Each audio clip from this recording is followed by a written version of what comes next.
네, 시간교리문답 함께 봅시다. 31문, 32문을 오늘은 함께 나눌 겁니다.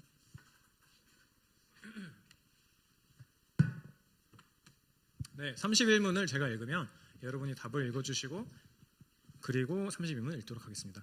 자, 이렇게 믿음과 회개로 하나님께 반응한 사람은 어떤 유익을 얻습니까? 시작.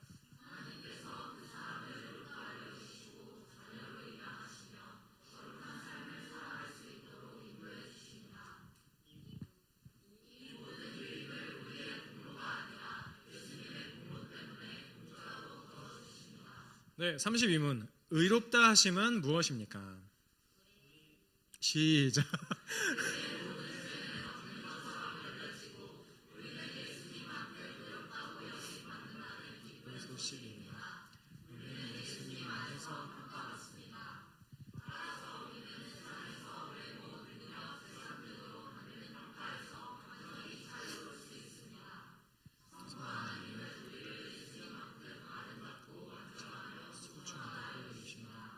네, 좋습니다. 오늘 할 이야기는요. 사실 이렇게 뭔가 평소에 잘 듣지 못하는 말들이 많이 등장하기도 하죠. 의롭다 하심이라는 말들을 우리가 평소에 잘 사용하진 않잖아요. 근데 오늘은 좀 이 말에 대해서 좀 배워볼 차례입니다. 오늘 할 이야기는 뭐라 그래야 될까요? 종교적이기만 한 이야기는 아닌 것 같아요. 우리 모두가 항상 어느 순간에는 갈망하고 있는 그런 종류의 이야기를 좀 하려고 합니다. 우리 모두가 가진 인정에 관한 이야기이기도 하죠. 의롭다라는 것은 어떤 의미가 있을까요? 의롭다는 게 무슨 뜻을 가지고 있을까요? 여러분이 만약에 다른 누군가에게 의롭다 하심은 하나님께서 우리를 의롭다 하심, 예수 그리스도를 통해서 의롭다 하심은 이런 뜻이야 라는 것을 누군가에게 설명을 한다라고 생각한다면 여러분은 무엇을 먼저 말씀하시겠습니까? 여러분들 지금 이 교회에 있는 우리가 믿고 있는 종교를 이제 기독교라고 하잖아요. 기독교 진리는 지식과 떨어질 수 없는 그런 종교입니다. 그래서 여러분들이 만약에 지금 딱 생각을 해보셨을 때 의롭다 하심이 뭐예요? 라고 제가 물어본다면 여러분들이 무언가를 떠올리셔야 마땅하다라는 의미이기도 해요. 그래서 만약에 그렇지 못한다면 일어나서 나가시라는 건 아니고요. 같이 배워보면 된다는 겁니다. 네, 끝까지 들어야 돼요. 네. 의롭다는 것을 합당하다라는 것과 한번 연결지어서 생각을 해볼 수가 있을 것 같아요. 그렇게 연결지어서 생각을 해본다면요, 우리에게 의로움은요 마치 기록과도 같은 겁니다. 여러분의 학창 시절에도 아마 생활기록부라는 게 분명히 있을 거예요. 있겠죠? 네, 있을 거예요. 여러분이 그 생활기록부는 여러분이 어떤 존재였는지를 기록하고 있을 겁니다. 그리고 저의 중학교 1학년 생활기록부는 이렇게 평가하고 있습니다. 인터넷에 올려져 있더라고요. 자, 들어보세요. 2학기 학급의 부회장으로 맡은 바 책임을 다함. 다음 문장. 자아 발견에 적극적인 태도를 갖고 진로를 모색한다. 벌써 자아 발견 들어왔어요. 그리고 그 다음에 종이 일러스트반으로 디자인에 대한 감각이 뛰어나며 열심히 참여한다. 네, 잘 모르겠어요. 제가 중학교 2학년 때 도대체 무슨 짓을 하고 다녔길래 선생님이 이런 걸 쓰셨는지 모르겠는데, 일단 이 생활 기록부는 제가 학생으로서 어떤 삶을 살았는지를 조금 보여주죠. 적어도 2학년 때 어떤 삶을 살았는지요. 일단 공부를 잘했다는 말은 없어요. 그렇죠? 그럼 만약에 여러분이 공부를 더 하기 위해서 유학을 간다고 한번 생각을 해봅시다. 여기 중에는 유학을 알아본 분들도 있을 거고 다녀온 분들도 있을 것이고 그렇겠지만 이왕이면 하버드로 한번 가보자고요. 자, 어떤 기록이 필요하죠? 대학에서 공부할 만한 사람이라는 것을 우리는 뭘로 증명을 해야 될까요? 성적표겠죠. 네, 당연히 성적표겠죠. 고등학교에 전 과목에서 매우 우수한 성적이 필요할 뿐만 아니라 1600점 만점인 SAT에 거의 1500점 이상은 돼야 돼요. 무조건. 그것뿐만 아니라 650자 이내로 작성하는 에세이도 여러분들이 작성을 해야 되고, 거기에는 여러분들의 온갖 종류의 경험과 고난과 그 고난을 어떻게 극복해서 나는 지금 이제 이런 사람이 됐다, 이런 것들에 대한 그 이야기와 목표가 또 담겨 있어야 돼요. 게다가 여러분들을 진심을 다해서 추천해줄 선생님의 추천서까지도 필요합니다. 그리고 학비가 나는 준비되어 있어요 라는 것도 증명을 해야 돼요. 학교에 따라 다르겠지만 필요에 따라서는 여러분 혹은 여러분의 부모님의 통장을 학교에 까발려야 되는 그런 일들이 필요하기도 합니다. 과연 그 하버드라는 학교에 합당한 사람인지를 증명하기 위해서 이 모든 과정이 필요하다라는 거죠.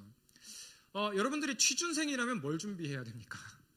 여러분의 일자리를 구할 때 여러분은 이력서를 작성을 하게 됩니다. 그리고 이력서에는 여러분의 업적과 경험이 부풀려서 담겨 있죠. 네, 그리고 그걸 통해서 우리가 보여줘야 되는 것은 무엇입니까? 나는 이 회사에 들어가기에 합당한 사람입니다를 보여줘야 돼요.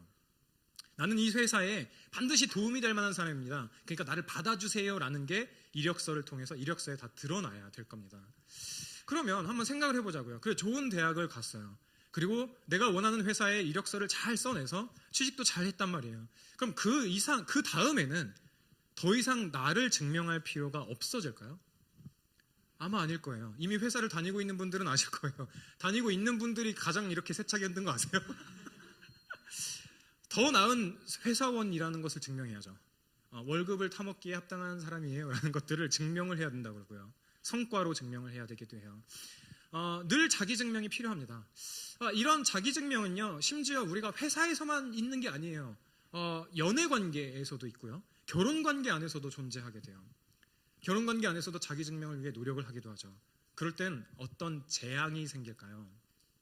상대방을 사랑해서가 아니라 나는 이 정도로, 나는 이렇게 매력적인 사람과 교제할 수 있는, 이 정도로 좋은 사람과 교제할 수 있는 사람이야, 나는 그런 사람이야가 연애의 목적이 돼요.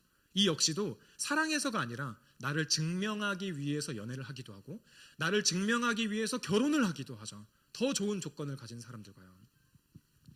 결국에는 상대방을 자기 증명을 위한 도구로만 사용을 한다라는 거예요. 우리는요, 나는 어느 정도의 인간인가? 라는 질문을 거의 삶의 모든 영역에서 합니다. 나는 어느 정도 사람인가? 나는 더 나은 사람인가? 우리가 두 발을 딛고 있는 곳에서 나는 어떤 위치에 있는가를 우리는 무의식적으로 혹은 의식적으로 굉장히 중요하게 생각한다라는 거예요. 여러분의 주변에 있는 것들을 한번 생각을 해보자고요. 그 모든 것들을 사용해서요, 여러분은 늘 나의 가치를 증명해야 된다라고 느끼진 않으셨습니까? 학업을 통해서, 직장을 통해서, 혹은 연인 사이에서, 인간관계에서 끊임없이 인정받으려고 노력하고 있진 않으시냐 이 말입니다. 어떤 가치를 평가하는 데는요, 이제 사용되는 몇 가지 도구가 있습니다. 먼저는 이걸 생각해 봐야죠. 과연 평가를 할 때에 무엇을 근거로 평가하는지, 그리고 과연 그 평가는 정말 정당한 평가인지, 그리고 마지막 세 번째로 평가자는 어떤 사람인지, 어떤 존재인지에 따라서, 이 세 가지에 따라서 우리는 그 평가를 신뢰하기도 하고 무시하기도 해요. 예를 들어서 제가 여러분들을 1대1로 만나거나 혹은 갑자기 미쳐가지고 설교 중에 여러분들의 업무 능력을 평가한다고 생각해보세요. 제가 갑자기 이제 막 주연이한테 그러는 거예요. 일을 잘 못하시는 것 같아요 라고 갑자기 해본다고 해보세요. 주연이가 뭐라고 지금 얘기했죠? 갑자기 이랬잖아요. 이건 굉장히 어이가 없다라는 거잖아요. 네. 네가? 라는 것을 순화한 표현이란 말이에요. 근데 정말 그렇죠. 열받을 거예요. 네. 왜 그렇죠? 이 평가는 그냥 저의 직관을 근거로 해서 정당하지 못한 방식으로 판단한 평가이기 때문에요. 게다가 저는 오강일이라는 인간은요, 그냥 동네 교회의 강도사예요. 네. 일에 대한 어떤 이해도 없고 직무에 대한 경험도 없고 앞으로도 없을 가능성이 높겠죠. 그런 사람이란 말이에요. 근데 그런 제가 누군가를 이런 방식으로 가치 평가를 내린다면 사실 들을 가치가 없겠죠. 그리고 제대로 평가하는 것도 아닐 겁니다. 그런데 만약에 여러분의 직장에서 꽤나 날고 기는 소문난 상사라면 어떻겠습니까? 소문난 선임들이라면요, 여러분들의 선배들이라면 어떻겠습니까? 그 업계에서 매우 유명한 사람이라면 어떨 것 같아요? 그 사람은 실적을 가지고 정당한 방식으로 평가할 거고, 여러분은 그 평가가 조금 열받지만 정당하다고 느껴질 거예요. 받아들여지는 그런 때가 분명히 생길 거다라는 거죠. 우리는 우리의 가치를 판단하는 존재를 한편으로 굉장히 두려워하면서도요, 동시에 그들로부터 좋은 평가를 받기 위해서 끊임없이 노력을 하기도 해요. 그들의 말 한마디 한마디는 우리들의 친구들의 말 한마디 한마디와 다르게 매우 무겁게 느껴지기도 하고, 그 말 한마디에 따라서 우리의 자존감의 뿌리를 아예 흔들어 놓기도 하죠. 직장 상사뿐만 아니라 친구뿐만 아니라 연인의 한마디, 부부의 말 한마디 한마디가 다 우리에게 그렇게 꽤나 무거운 영향들을 미친다라는 거예요. 저도 마찬가지입니다. 우리는 더 나은 대상에게 더 좋은 평가를 받고 싶어요. 우리는 인정을 원한다고요. 더 가치 있는 존재가 되기를 원하는 마음이 우리 안에 있다라는 거예요. 우리 모두는 우리 깊은 곳에서 시작되는 나는 충분히 가치 있는 사람인가라는 질문과 매일같이 싸운다라는 거예요. 빈틈을 타고 들리는 울음소리. 1980년대 영화 중에요. 되게 오래된 영화죠. 불의 전차라는 영화가 있습니다. 이거는 1924년에 올림픽에 있었던 실제 이야기를 좀 기반으로 하고 있어요. 육상 선수의 어떤 그런 이야기이죠. 영화 속에서 금메달을 누리는 주인공한테요. 100m 주인공이에요. 달리기 선수예요. 주인공에게 누가 이렇게 물어봅니다. 야, 너는 왜 그렇게 열심히 노력해? 왜 그렇게 열심히 훈련하는 거야? 라고 물어봐요. 근데 그 사람이 이렇게 대답을 해요. 경기 시작을 알리는 총성이 들릴 때 나는 내 존재를 정당화할 10초가 있어 라고요. 100m 달리기 선수에게는 10초 안에 자기 존재를 증명해야 될 목적을 가진 사람인 거예요. 그러니까 그 10초에 그 총성이 들릴 때 나는 내 존재를 10초 안에 증명해야 돼. 내가 쓸모있는 사람이라는 것을, 내가 100m 달리기에 합당한 사람이라는 것을 모든 사람들 앞에서 또 우리 국가 앞에서 그걸 증명해야 돼라고 이렇게 이야기를 하는 거예요. 그는 사실 이렇게 말하고 싶은 거예요. 내가 여기 있는 이유를 알고 싶어요. 내가 여기서 열심히 훈련하고 있는 이유를, 내가 여기서 두 다리 뻗고 있는 이 땅에 서 있는 이유를 알고 싶어요. 내 인생이 진짜 가치 있다라는 것을 알고 싶어요. 내가 정말 중요한 사람이라는 것을, 내가 사람들에게 받아들여질 만한 사람이라는 것을 난 정말 알고 싶어요 라고 말하고 싶은 거예요.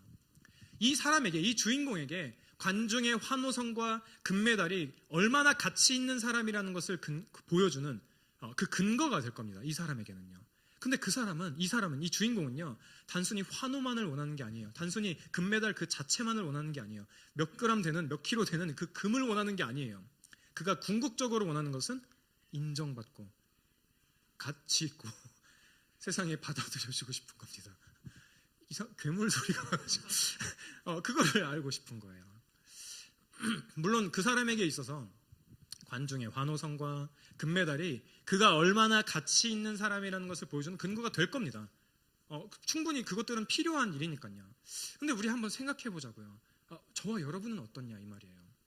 방금 예를 들인 것처럼 여러분은 이 일에 사람들의 인정을 받고 세상의 인정을 받고 내가 정말 가치 있는 존재라는 것을 생각하는 것에 대해서 정말 자유하냐 이거예요. 아무런 상관이 없냐 이 말이죠. 우리는요, 우리의 존재를 정당화하고 누군가에게 혹은 어떤 집단에 받아들여지기를 바라고 있는 마음이 있어요. 때로는요, 우리는 그것을 위해서 투쟁하기도 한다는 거예요. 우리는 의로움을 위해서 싸우고 있다라고요.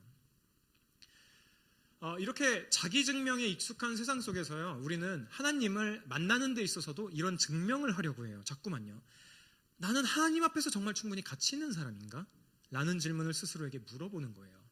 그런데 여러분, 성경은 여러 부분에 걸쳐서 누구도 자기 스스로의 힘으로는 하나님의 의롭다 하심을 얻을 수 없다라고 이야기를 하고 있어요.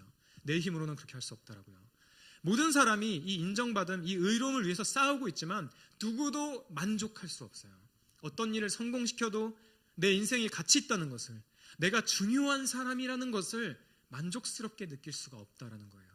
더한 만족을 찾죠. 더한 인정을 찾죠. 더 높은 사람에게서 받는 인정을 끊임없이 추구한다라는 거예요. 내 인생의 가치를 정말 경험시켜줄 무언가를 찾아 헤매고 있다라는 겁니다. 성경에서 바울이라는 사람이 있습니다. 바울은 끝없는 자기 증명의 늪에 빠진 저와 여러분에게 이런 해답을 좀 주고 있습니다. 로마서 3장 21절부터 26절인데요. 제가 한번 읽어보겠습니다. 이제는 율법에 하나님의 한 의가 나타났으니 율법과 선지자들에게 증거를 받은 것이라. 곧 예수 그리스도를 믿음으로 말미암아 모든 믿는 자에게 미치는 하나님의 의인이 차별이 없느니라. 모든 사람이 죄를 범하였으며 하나님의 영광에 이르지 못하더니 그리스도 예수 안에 있는 속량으로 말미암아 하나님의 은혜로 값없이 의롭다 하심을 얻은 자 되었느니라. 이 예수를 하나님이 그의 피로써 믿음으로 말미암는 화목제물로 세우셨으니 이는 하나님께서 길이 참으시는 중에 전에 지은 죄를 간과하심으로 자기의 의로우심을 나타내려 하심이니 곧 이때에 자기의 의로우심을 나타내사 자기도 의로우시며 또한 예수 믿는 자를 의롭다 하려 하심이라 라고요. 제가 읽은 이 본문을 하기 그 직전까지 바울은 로마서 1장 18절부터 3장 20절까지 이런 이야기를 합니다. 하나님의 진노에 대해서 이야기를 해요. 하나님께서 그러니까 인간의 죄에 대해서 이야기를 하면서 모든 인간들 중에서 의인은 단 한 명도 없다라 얘들아 이렇게 선포를 하고 있어요.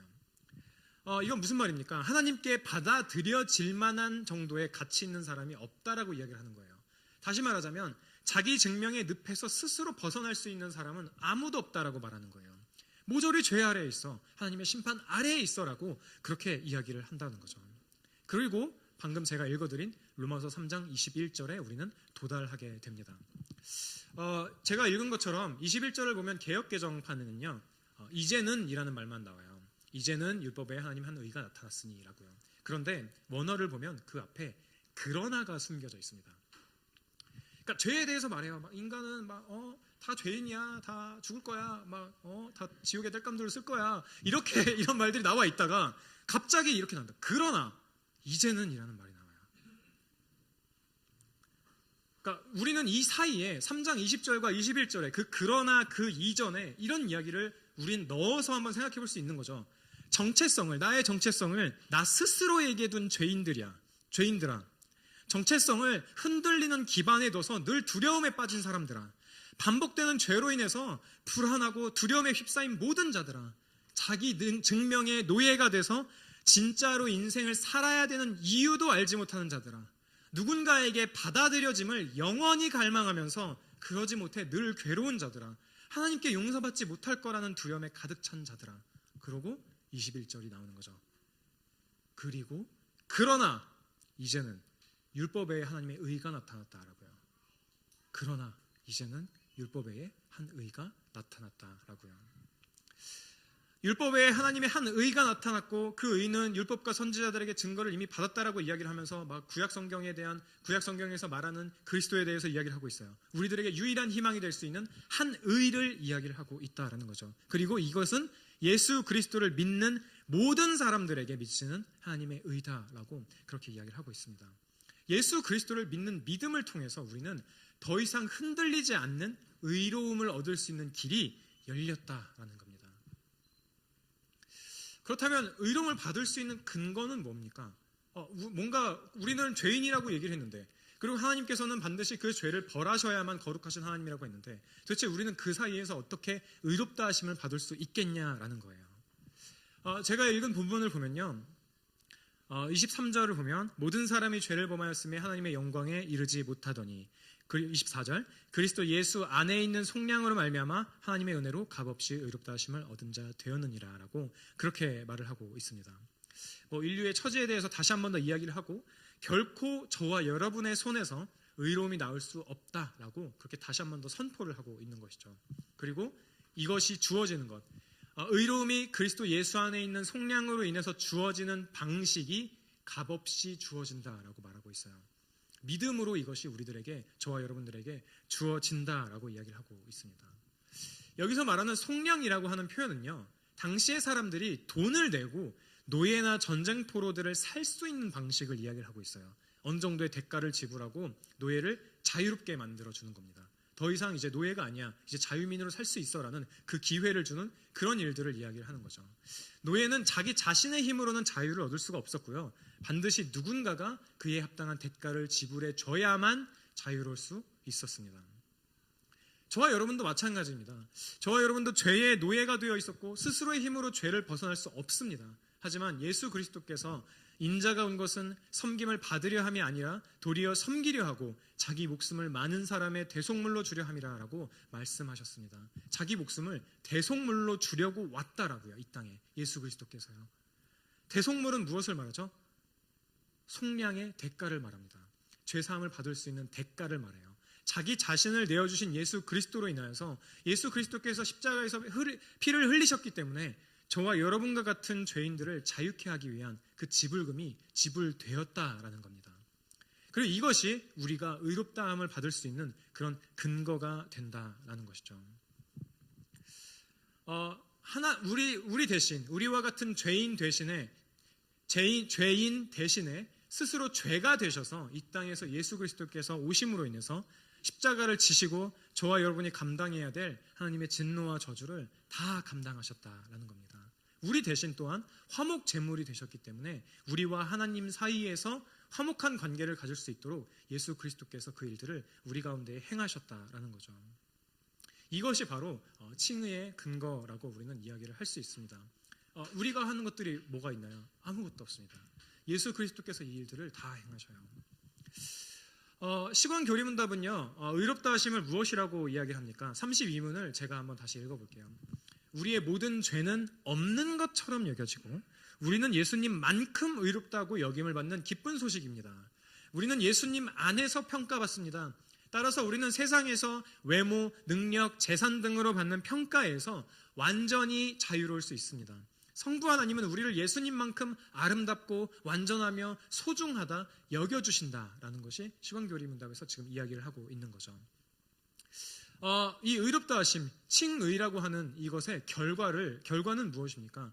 제가 한번 이거를 세 가지로 나눠서 다시 한 번 더 시관교리문답을 읽어볼게요. 우리의 모든 죄는 첫째, 없는 것처럼 여겨진다. 그리고 우리는 예수님만큼 의롭다고 여겨진다. 두 번째, 우리는 예수님 안에서만 평가를 받는다. 따라서 우리는 세상에서 말하는 세상이 가지고 있는 기준의 외모와 능력, 어떤 재산 등으로 받는 평가로부터 완전히 자유로운 사람이 되었다. 자유로울 수 있다. 세 번째, 성부 하나님은 우리를 누구만큼 사랑하신다고요? 예수님만큼 사랑하신다고요. 예수님만큼 아름답다 여겨주신다고요. 예수님만큼 완전하다, 예수님만큼 소중하다 여겨주신다라는 거예요. 시관교리문답을 통해서 우리는 칭의가 의롭다 하심이라고 하는 것이 무엇을 의미하는지 알 수 있어요. 의롭다 하시는 칭의는 의롭다 칭하시는 하나님의 은혜로운 행동이다라는 거예요. 우리부터 시작되는 것이 아니라 하나님께서 먼저 허락하시는 하나님으로부터 시작되는 일이다라는 거죠. 여기서 중요한 점은 우리는 예수님만큼 의롭다고 여김을 받는다라는 거예요. 우리가 예수님만큼 의로워진다라는 것을 말하는 게 아니라 예수님만큼 의롭다 여김을 받는다라고요. 이 차이를 아시겠나요? 우리는 예수님의 의로움이 우리에게 주입되는 게 아니에요. 의롭다 여기는 거죠. 그냥 선포되는 거예요. 법적으로 선포되듯이, 법정에서 선포되듯이 죄인들에게, 우리와 같은 죄인들에게 의롭다라고, 의로운 사람이다라고 선포되는 그런 것을 의미한다라는 거죠. 무죄할 뿐만 아니라 죄가 없다라고 하는 것뿐만 아니라 의로운 사람으로요. 의롭다고 불려주시는 거예요. 그런데 그 의로움의 정도가 무엇입니까? 예수님만큼이요. 그리스도 예수 안에서 우리는 예수님만큼 의롭다 하심을 받게 된다라는 거예요. 그리스도 예수 안에서 우리는요, 예수님 안에서 평가를 받습니다. 지금껏 우리가 자기 증명을 위해서 애써 왔다면요, 이제는 그 싸움을 멈출 수 있어요. 그리고는 우리의 자기 증명을 대신 해주신 분을 바라볼 수 있다라는 거죠. 의롭다 하심과 용서받았음은 조금 다른 차이점이 있습니다. 우리가 나는 예수님을 믿어요, 나는 그분의 십자가 죽음으로 은혜를 받았어요 라고 할 때에 우리는 나는 그래, 죄로부터 우리 다 죄인이라고 했지만 이제 용서받았지 라고 생각해요. 그거는 맞는 말입니다. 근데 여기에는 의롭다 하심을 포함하고 있진 않아요. 그냥 죄가 사해졌다라는 것만 이야기를 하고 있죠.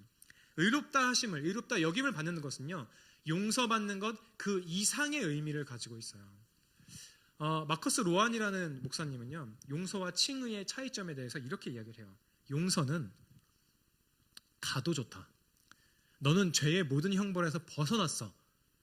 용서는 가도 좋다. 이제 너는 가도 좋아. 너는 죄의 형벌에서 벗어났어 라는 의미고, 칭의는 와도 좋다. 내게 와도 좋다. 너는 내 모든 사랑과 존재로 환영받을 자격이 있어 라고요. 칭의는 내게 와도 좋다. 너는 내 모든 사랑과 존재로 환영받을 자격이 있어 라고요. 그렇다면 우리는 이 진리를, 이 칭의를, 의롭다 하시는 그 은혜를 어떻게 누릴 수 있을까요? 우리는 어떻게 누릴 수 있을까요? 저는 이 칭의라고 하는 게 법적인 선포라는 말씀을 드렸습니다. 이게 무슨 의미일까요? 우리가 신앙생활 하다가 그리스도 예수 안에서 감정적으로 하나님과 저 멀리 떨어져 있다고 여길 그때에도요, 이 사실은 변하지 않는다라는 거예요. 법적인 선포는 그런 걸로 인해서 변하지가 않죠. 때로 우리가 고난에 휩싸일 때도, 침체 가운데에서 하나님 도대체 당신은 어디 계시는 거예요? 라고 외칠 그때에도요, 하나님께서는 우리를 사랑하셔서 의롭다 칭해 주시는 그 은혜가 결단코 변하지 않는다는 거예요. 예수님만큼 의롭다 여김을 받는 그 은혜는 결코 변하지 않는다라는 거예요. 칭의는 의롭다 여김을 받는 겁니다. 그리고 이것은 의롭다 칭해 주시는 그 주체가 내가 아니라 하나님이라는 것을 다시 한 번 더 우리들에게 가르쳐 주죠. 이 의롭다함을 받은 성도들은요, 이 땅에서 어떤 평가로부터도 자유로울 수 있어요. 아니, 어떻게 보면 이 자유로움은요, 성도들의 특권이라고도 이야기를 할 수 있습니다. 특정한 삶이 선한 삶이다, 특정한 삶이 의로운 삶이야 라고 말하는, SNS에 나오는 그런 삶이, 이 삶을 너네들이 이 나이 되도록 갖지 못한다면 너네는 선한 삶을 살고 있는 것이 아니야 라는 주장을 사실상 저와 여러분들에게 계속해서 하고 있잖아요. 근데 그런 것들로부터도 우리는 맞설 수 있다고요. 그런 가르침으로부터 우리가 나는 교육을 받는다, 나는 교육받아, 지금 나는 공부하는 중이야 라는 마음으로 인스타그램을 보시는 분은 없잖아요.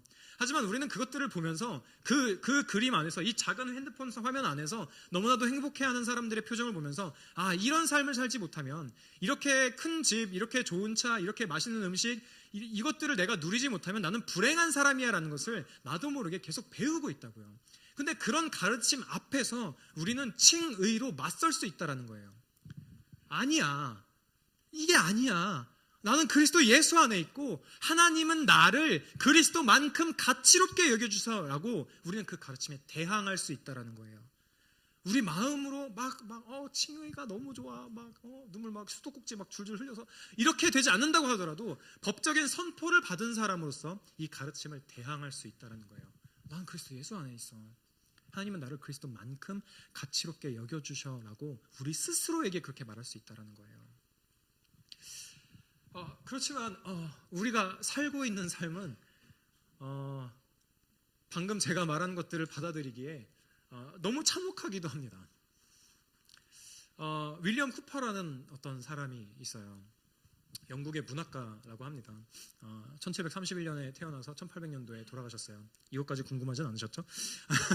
근데 이분이요, 웨슬리나 조지 휘필드 같은 그런 이제 영국의 부흥운동을 주도했던 사람들과 같은 시대를 살았습니다. 근데 이분이 이제 참 안타깝게도 6살 때 어머니를 잃었어요. 근데 좀 절망하지 않고 그럼에도 불구하고 계속해서 교육을 좀 받아 나갔죠. 근데 이 사람이 22살이 됐을 때요, 1752년에 처음으로 우울증에 걸리게 돼요.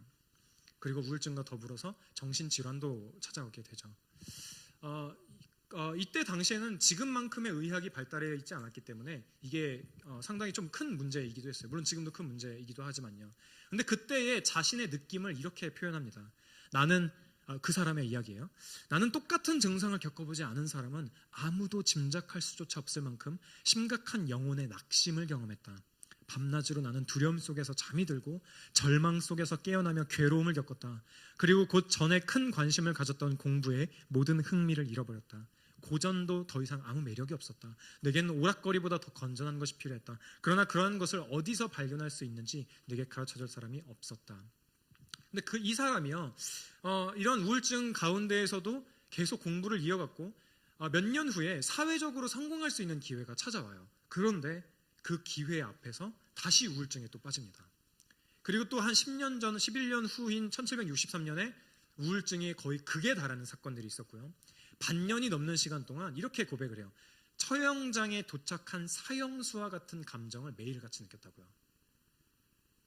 그리고 수차례 목숨을 끊고 싶다는 생각을 하기도 하고 시도를 하기도 해요. 그러다가 그로부터 1년 뒤에 정신병원에 막 수용되기도 해요. 근데 그곳 가운데서 너무나도 좋은 선생님을 만나서, 코튼 박사라는 분을 만나서 치료를 적절하게 잘 받습니다. 그 치료를 받으면서 우연히 성경을 또 읽게 되고요. 그러면서 내가 완전히 하나님께 버림을 받은 게 아니지라는 생각을 해요. 그리고 그때 다시 성경을 펼쳤을 때 그의 눈에 처음 들어온 말씀이 로마서 3장 25절이었습니다. 이 예수를 하나님이 그의 피로써 믿음으로 말미암는 화목제물로 세우셨으니 이는 하나님께서 길이 참으시는 중에 전에 지은 죄를 간과하심으로 자기의 의로우심을 나타내려 하심이니. 그리고 이런 고백을 합니다. 그 즉시로 나는 이 말씀을 믿을 힘을 얻었다. 그러자 의의 태양에서 나오는 찬란한 광채가 나를 비추었다. 나는 그리스도가 이루신 속죄가 부족함이 없고 내 죄가 그리스도의 피로 모두 용서되었으며 그리스도가 이루신 칭의가 충만하고 완전함을 깨달았다. 한순간에 나는 복음을 믿고 받아들였다. 오래전에 친구 매던이 내게 했던 말들이 성령의 나타남과 능력으로 전부 또렷이 되살아났다. 전능하신 팔이 나를 붙들지 않았다면 나는 감사와 기쁨에 벅차 죽었을지도 모른다. 눈에는 눈물이 가득 차고 황홀한 기쁨으로 목이 메었다. 사랑과 경외감에 압도되어 조용한 경외심으로 하늘을 우러러볼 뿐이었다 라고요. 이후에 이 사람의 삶이 어떻게 됐을까요? 아마 아시는 분들도 있겠지만 이 쿠퍼라는 사람은요, 존 뉴턴이라는 그 찬양이 있거든요. 나 같은 죄인 살리신 그걸 지으신 이제 존 뉴턴과 이제 친구로 지내면서 68곡 정도의 찬송가를 썼습니다. 굉장히 많이 썼죠. 그 중에 이런 찬양도 포함되어 있어요. 샘물과 같은 보혈은 임마누엘의 피로다. 이 샘의 죄를 씻으면 정하게 되겠네. 이런 찬양이 있어요. 그런 찬양도 이제 포함되어 있죠. 그가 이렇게 찬송가를 쓰면서 행복하게 여생을 살다가 하나님 나라에 갔습니다라고 그런 결말을 겪었다면 우리는 보다 이 결말을 아주 기쁨으로 받아들일 수 있을 겁니다. 그런데 현실은 그렇지 않았습니다. 쿠퍼의 삶은요, 저와 여러분의 일상을 매우 닮아 있었어요. 그는 다시 악몽과 같은 우울증에 빠지게 되었습니다. 1763년에 다시 시작된 우울증은 10년 주기로 더 악화된 형태로 다시 되풀이 됐어요. 그때 쿠퍼는요, 자기한테 이렇게 외치는 음성을 들었다고 합니다. 너는 이제 완전히 끝났어. 너는 버림받았어 라는 음성을요. 그리고 그때마다 쿠퍼가 할 수 있는 것은 다른 게 없었다고 해요. 칭의를 생각하는 거죠. 나를 의롭다 해주시는 은혜. 그리고 그가 그 정도를 떠올릴 수 없을 정도로 마음이 어려울 때는 주변에 있는 자들이 그에게 칭의를 말해준 거예요. 존 뉴턴과 같은 나 같은 죄인 살리신을 작곡했던 그 사람처럼 그 사람이 옆에서 계속 얘기를 해줬던 거죠. 너는 의롭다 하심을 여긴 사람이야 라고요. 너는 의로운 사람이야. 그리스도 예수 안에서 의로운 사람이야 라고요. 그리스도께서 이 땅 가운데서 하나님의 모든 말씀에 순종하시고 율법을 지키심으로 우리의 의로움이 되셨습니다. 그렇기 때문에 예수 그리스도께서는 비참과 소외 가운데 빠져있는, 죄로 인해서 죄책감 가운데 빠져있는, 죄의 책임으로 인해서 영원한 죽음 앞에 있는 저와 여러분들에게 이렇게 말씀하시는 거예요. 얘들아, 너희들의 모든 것이 내 것이야 라고요. 너희들의 모든 것이 내 것이야 라고요. 우리가 가진 게 뭐가 있죠? 돈도 없는데요. 뭘 말씀하시는 걸까요? 죄로 인한 죄책감, 비참함, 죄를 어떻게 할 수 없는 마음들, 하나님께 용납될 수 없는 우리가 가지고 있는 본질적인 문제들, 내 안에 있는 공허한 마음들, 그 무엇으로도 채울 수 없을 것 같은 그러한 것들요. 그 어떤 우상으로도 채울 수 없는 것, 그 모든 죄로 인한 비참함이 내 것이다 라고요. 너희들이 가지고 있는 모든 문제가 내 것이다 라고요. 그렇게 말씀하시는 우리 구주 예수 그리스도를 향하여서 저와 여러분은 이렇게 말할 수 있는 거예요. 주님, 네 주님, 예수님, 당신의 모든 것이 내 것입니다. 당신의 모든 것이 내 것입니다 라고 말할 수 있다는 거예요.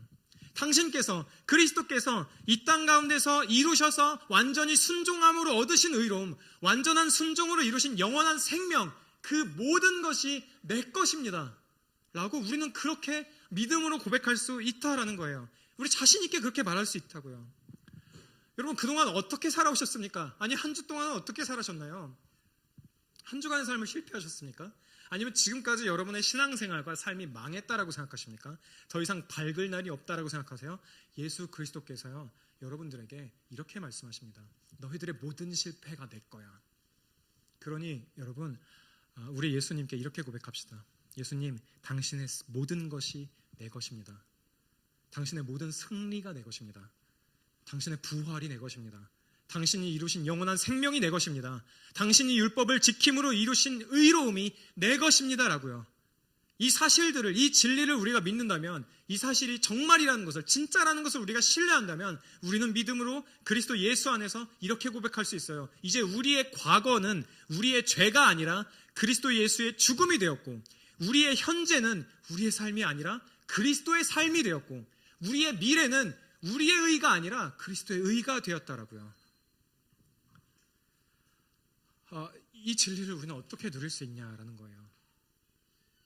그리스도께서 지금까지 얘기한 걸 들어보니까 그러니까 아저씨가 말씀하신 것은 그리스도께서 율법을 다 지키셨기 때문에 더 이상 율법 지킴이 필요 없다라고 하는 건가요? 너무 좋은데? 이웃사랑 안 해도 되잖아 라고 생각하실지도 모른다고요. 근데 그렇지 않다는 거예요. 그리스도께서 우리가 지켜야 할 하나님의 말씀을 다 지키시고 우리에게 그 의로움을 주신 것은요, 저와 여러분들로 하여금 다시 할 수 있는 이유가 되게 합니다. 실패하더라도요. 이 실패가 우리 게 아니라니까요. 그리스도 것이라니까요. 그리스도께서 이루신 성공이 우리들의 것이라고요. 그분의 부활이 우리들의 것이라고요. 시광 교리문답보다 몇백 년 전에 만들어진 하이델베르크 요리문답이라는 게 있습니다. 그곳에서는요, 칭의에 대해서 이렇게 이야기를 해요. 당신은 어떻게 하나님 앞에서 의롭게 됩니까?에 대해서 이런 답을 냅니다. 오직 예수 그리스도에 대한 참된 믿음으로만 됩니다.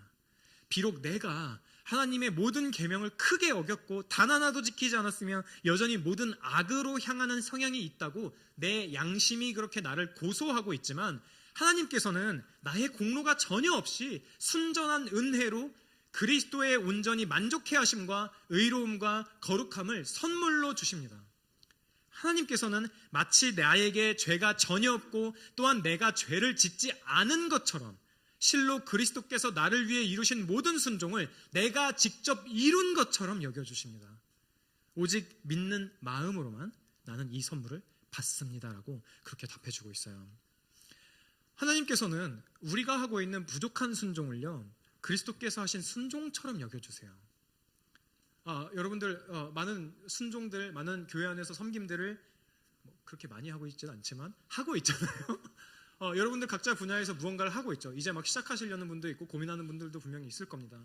그런데요, 우리가 하는 순종들 가운데에서 정말 선하고 순도 100%짜리 순종이 어디 있겠어요? 저는 어떨까요? 지금 이 자리에서 여러분들 앞에서 이 하나님의 말씀을 전한다라고 그런 엄청난 표현을 사용하고 있는 저는 과연 제가 지금 설교를 하는 이 중에도 순도 100%짜리 순종의 모습을 하나님께 보임으로써 제가 지금 여러분들에게 말씀을 전하고 있을까요? 제 마음 한가운데에서 예수님보다 내가 높아지면 조금 더 좋지 않을까라는 마음이 정말 아무것도 없을까요? 그렇게 많지는 않은데 있다고요. 그런 마음들이 있다고요. 그런데 그런 순종이라고 하더라도 그리스도께서 자기 자신이 하신 순종처럼 정말 100% 그 순종처럼 온전하게 여겨주신다라는 거예요. 그렇기 때문에 우리는 더더욱더 용기를 내서 하나님 말씀에 순종할 수 있다는 거죠. 이 교회를 서로를 섬길 수 있다라는 거예요. 이 부분에 있어서 참 재밌는 일화가 하나 있습니다. 예전에 몇 주 전에 우리가 유아 세례를 봤었죠. 아기들 막 이렇게 줄 서서 있으면서 이제 세례 받으려고 기다리는 장면들이 되게 귀여웠어요. 몇 년 전인지 제가 기억이 안 나는데 구디의 3층에 있었을 때였어요. 그때도 이제 유아 세례를 했습니다. 그래서 이렇게 그때도 한 5-6 커플들이 이제 세례를 주려고 기다리고 있었는데, 이제 세례를 받으려고 아기가 나왔어요. 이렇게 딱 나왔는데 엄마 품에 안겨서 딱 나왔는데, 근데 이제 그 아이의 아마 여름이었던 것 같아요. 그 반바지를 안 입고 있었고 기저귀 사이로 이 덩이 검은 물체가 툭툭 떨어지는 거예요. 세례를 주려는 그 참에. 그래서 목사님이 이렇게, 이종경 목사님이 이렇게 주려 가다가 말을 잊지 못하시는 사건이 있었습니다. 근데 그때 목사님께서 말씀해 주셨던 게 기억이 나요. 뭐라고 말씀하셨냐면 이런 말씀하셨어요. 여러분, 저와 여러분이 하나님께 드리는 예배가 사실 이 정도 수준일지도 모른다. 그냥 아이가 아무런 감각 없이 사람들 앞에서 똥을 싸버리는 것처럼 어쩌면 우리가 최선을 다해서 드리는 예배라고 할지라도 겨우 그 정도 수준밖에 못 될지도 모른다. 그런데 하나님께서 우리들의 예배를 기쁘게 받아주실 수 있는 이유는 무엇이죠? 예수 그리스도 때문이죠. 우리가 하는 모든 순종은 다 이 정도일 겁니다. 하지만 우리를 의롭다 하시는 그 은혜 때문에 우리는 그래도 담대하게, 그래도 기쁨으로 이 예배를 하나님께 드릴 수 있는 것이죠. 이 땅에서 율법을 지키시고 의를 이루셔서요, 영생을 취하신 예수 그리스도께서 저와 여러분과 같이 죄밖에 없는 자, 패배와 실패가 가득한 자들에게 부당한 거래를 요청하십니다. 너의 모든 것을, 너의 죄책감을, 너의 수치심을 내게 주렴. 나의 모든 것을, 나의 의로움을, 나의 사랑을 너에게 주겠다라고요. 우리의 모든 것을 주께 드립시다. 그리고 주님의 모든 것을 받은 자로 그렇게 살아가면 좋겠습니다. 우리 함께 기도합시다.